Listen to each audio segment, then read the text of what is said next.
Di jalur Pantura ada satu nama yang selalu dibisikkan pelan. Bukan karena indahnya pemandangan, tapi karena kisah-kisah yang tak pernah benar-benar selesai. Alas Roban. Tempat di mana kendaraan mogok tanpa sebab. Tempat di mana orang merasa diawasi. Dan kini, kisah itu diangkat ke layar lebar lewat film Alas Roban. Halo semuanya, kembali lagi di channel ini. Hari ini kita akan membahas film horor Indonesia terbaru yang berhasil mencuri perhatian di awal tahun 2026. Bukan cuma karena seramnya, tapi karena atmosfernya yang terasa sangat dekat dengan mitos nyata. Film ini mengikuti perjalanan Sita, seorang ibu tunggal yang membawa putrinya Gendis menuju Semarang demi hidup baru. Mereka naik bus malam, perjalanan biasa, hingga akhirnya bus itu mogok di tengah alas roban.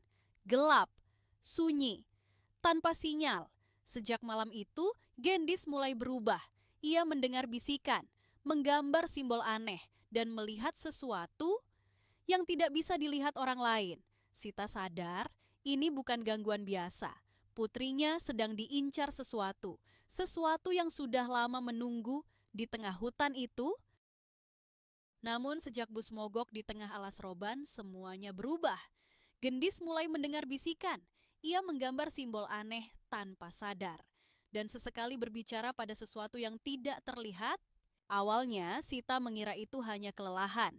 Tapi ketika kejadian aneh mulai menimpa penumpang lain, ia sadar ini bukan hal biasa. Suara perempuan terdengar dari dalam hutan. Bayangan muncul di antara pepohonan. Dan suasana terasa semakin mencekam. Seorang warga sekitar mengatakan bahwa alas roban menyimpan ritual lama. Ada janji yang pernah dibuat dan belum ditepati. Simbol yang digambar Gendis ternyata berkaitan dengan ritual tersebut. Dan tanpa disadari, Gendis menjadi bagian dari sesuatu yang sudah lama menunggu. Untuk menyelamatkan putrinya, Sita harus masuk lebih dalam ke hutan sebelum fajar tiba. Karena jika terlambat, Gendis tidak akan kembali seperti semula.